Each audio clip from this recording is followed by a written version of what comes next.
Hey everybody, thanks for joining.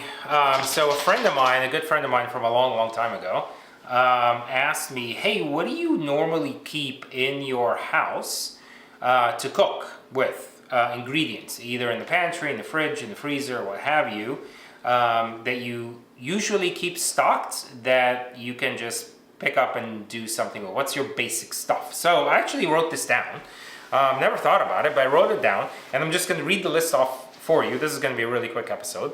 So I'm going to break it down between pantry, fridge, and freezer, right? Let's go with the pantry first. That's usually what we look for immediately. So in the pantry, I usually have rice, I usually have dried beans, and I usually have dried pasta. Now, I know I did a whole pasta series, and you should make the pasta from scratch, but sometimes I just don't have that kind of time, and I just want to pick some dried pasta just for a quick meal, weeknight meal. So I do have some dried pasta on hand. So rice, beans, dried pasta, AP flour.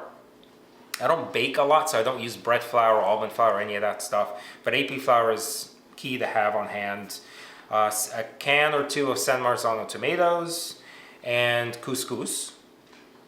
From a spices standpoint, I usually carry a few things. So cumin, cayenne pepper, red crushed chili peppers, bay leaves, those are key.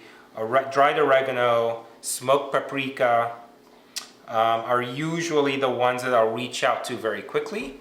And then the first to reach out to in the spice cabinet. Typically with spices though, you don't want to keep them, I can't remember what the rule is, but they'll lose their flavor. I think it's either after 3 months or 6 months. So just check on that. I think it's 6 months, but I can't 100% be sure, and I don't want to get, massacred by the chefs out there if I say 6 months, it's actually 3 months or what have you. So let's just say in the 3 to 6 month period, these spices, these dried spices will typically lose their flavor. So you'll probably want to replenish them and or rotate them through, okay? So that's from a spices standpoint. I don't carry, and I've never actually had onion powder, garlic powder. If I need onion and garlic flavor, I'll use fresh onions and garlic, right? Same with parsley. I don't have parsley, dried parsley. Every once in a while, I think I do have some dried mint, just because. But I usually don't have a lot of dried herbs. The only dried herb that I really have is oregano and herbes de Provence, which is a mix of a few different herbs. Typically when I use those, I'll take those, I'll put some in the palm of my hand, and I'll sort of use my thumb to crush them to release the oils and then drop them in the food.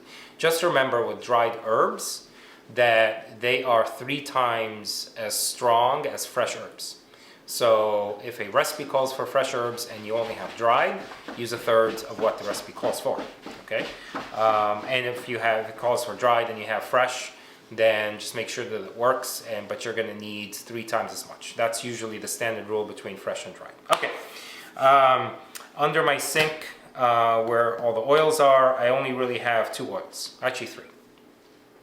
Extra virgin olive oil for salad dressings and for sort of drizzling on the top of foods for that extra flavor, and regular olive oil. And if you watch the cooking oils episode, I don't have any other oils out there in terms of like corn oil, canola oil, vegetable oil, none of that garbage, because it tastes like terrible.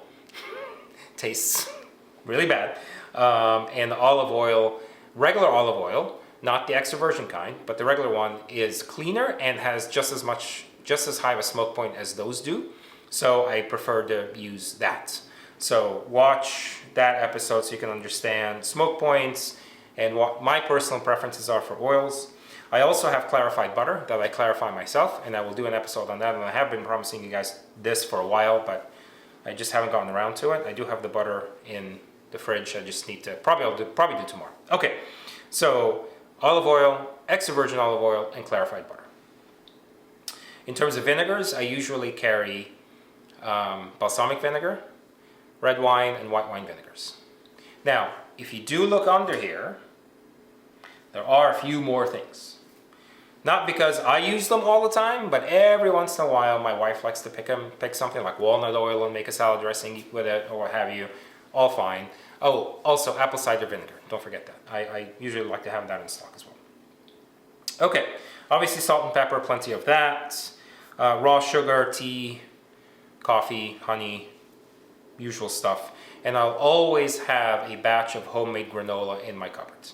So I've kind of gone away from doing cereals because I'm trying not to eat as much packaged stuff as possible. So I've learned how to make my own homemade granola. And if you guys are interested, I will do an episode on that. Although you can probably look up plenty of recipes and they'll be pretty good.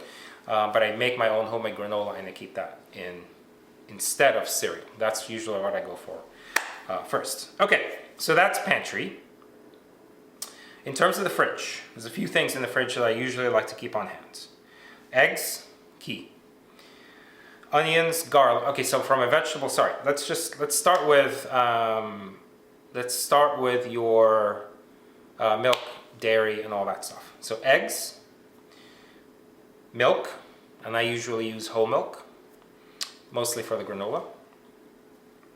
Half and half for my coffee, and always have heavy cream on hand, always. And if you find that you don't use your heavy cream enough, just watch the How to Make Butter episode, homemade butter, and just use whatever is left over and make butter. In fact, that's what I'm doing right now, but it's not on right now. So heavy cream, because I use that for all the sort of the white-based creamy sauces, right? All right, so from vegetables, I usually have basic onions, garlic, carrots, celery, lemons, and from an herb standpoint, I like to have thyme and rosemary on stock and parsley on stock, and yogurt. I forgot yogurt in the dairy and all that section. So that's usually what I have in the fridge. And that's good for me that's like your basics, right? And then depending on what you want to cook, you will need to add more, but usually those are like I always have them on hand in the fridge because I don't want to, it's just great to have those basic things on hand, right? Okay. In the freezer, I have two things three basics, right? So obviously some frozen meats, some steaks, beef, pork, chicken. Personally, from a steak standpoint, I prefer ribeyes. They have the most flavor. I know a lot of people like prime ribs, not prime ribs, but fillets. Those are really, really tender, but they don't usually have a lot of marbling on them. I kind of like the marbling. So I'll go with ribeyes, sometimes New York strips if they're good quality. Fillets I usually don't like, but I know a lot of people like those and they're perfectly fine. From a chicken standpoint, I usually like to have skin on, bone in, anything, right? Even in steaks. If I can find ribeyes that are bone in ribeyes, fine, I'll take that. Why? Because there's a lot of flavor that's concentrated in the bone and around the bone, and that flavor permeates into the meat. So you'll find that bone-in ribeyes are more flavorful than boneless ribeyes, generally speaking. But a lot of it is the marbling in the meat, so it's kind of a general rule, right?